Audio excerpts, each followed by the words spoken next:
I was tossing hay into the back of my old pickup when I first saw her, Ashlyn Templeton, the newest tyrant of the Willow Bend Homeowners Association. She stood right at the edge of my property line, arms crossed, sunglasses perched on her head like some kind of crown of entitlement. I swear, I could almost hear the HOA handbook flipping through pages inside her mind. "Excuse me," she called out, stepping onto my gravel driveway like she owned it. "This pasture is community property. You can't just fence it off for your own use." I blinked once and leaned on my pitchfork. Community property? This land had been in my family since 1932. She sniffed and pulled a folded HOA map from her oversized leather purse, the kind that always looks like it's carrying either a small dog or a stack of lawsuit papers. "According to our updated community zoning overlay," she said, jabbing a finger at the map, "this entire section falls within Willow Bend's jurisdiction." "My ranch predates your subdivision by 70 years, I replied calmly, "and your map doesn't override a deed recorded with the county." "I don't think you understand how HOAs work, Mr. Callahan," she said, flashing a smile that felt like it came with a knife hidden behind it. "We maintain community standards for everyone's benefit. You can't just opt out." I didn't bother answering. I turned and walked back toward the barn because I already knew what this was. An opening move. And Ashlyn Templeton didn't look like the type to walk away once she'd started something. The next morning, I found a violation notice duct taped to my fence post in bright red lettering. "Unapproved agricultural structures within HOA boundaries. Cease use immediately or face fines." I actually laughed. My great-grandfather's barn was older than the town itself. I pulled the notice down, shoved it into my glove box, and drove straight to the county clerk's office. 2 hours later, I walked out with a certified copy of the original deed, complete with hand-drawn borders and ink signatures from back when people wore fedoras without irony. I also grabbed the town's latest zoning map. My land sat clearly outside Willow Bend's reach. But Ashlyn wasn't done. That weekend, she came back with reinforcements. 2 other HOA board members who looked like they'd rather be anywhere else. She marched up my driveway again, clipboard in hand. "We're here to conduct a visual inspection," she announced. "You've been reported for non-compliant fencing and unauthorized livestock." "The cows?" I said, pointing at Daisy and Buster, my 2 old Herefords calmly chewing cud like they were enjoying the show. "They're family, and this fence was built by my grandfather." Ashlyn ignored me completely.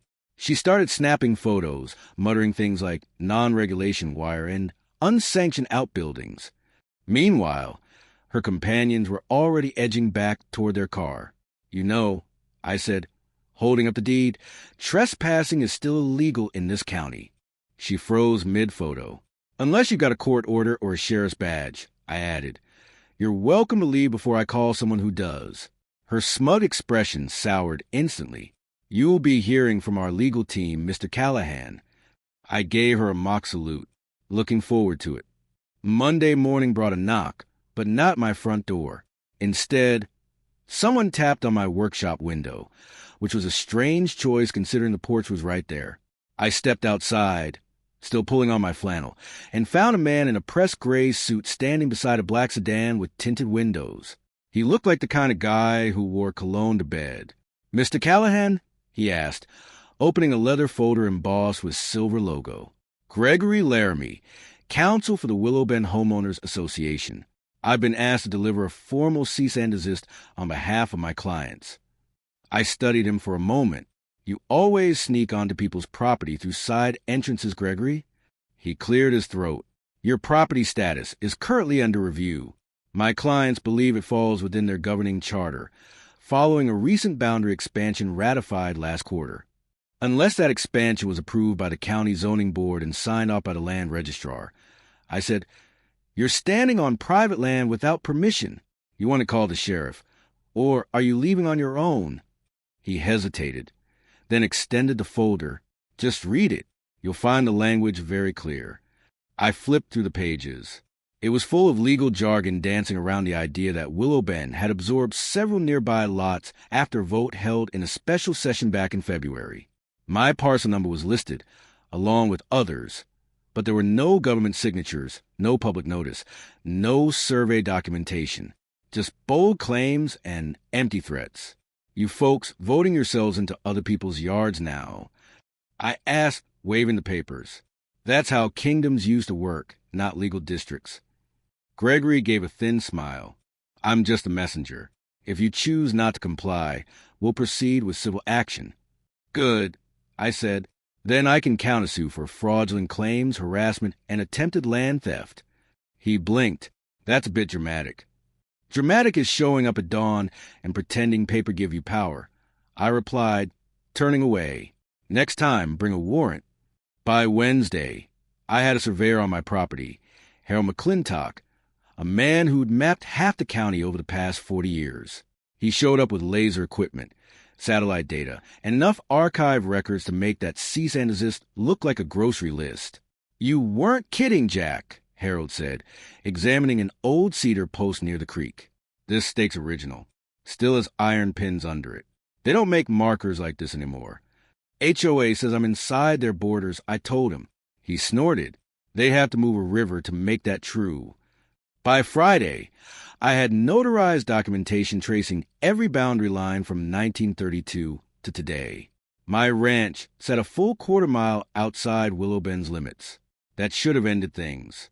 But Saturday morning, I walked out and found orange flags staked across my north pasture.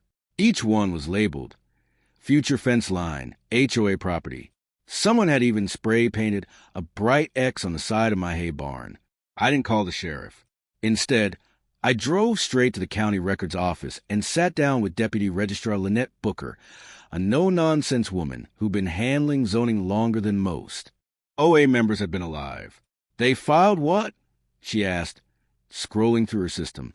A provisional annexation, I said, sliding the document across.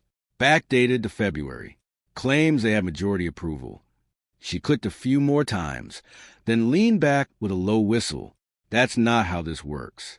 No supporting documents, no public hearing, no review. They just uploaded a PDF and called it law. Is that even legal? She cracked her knuckles. Jack, this isn't just invalid. It's criminal.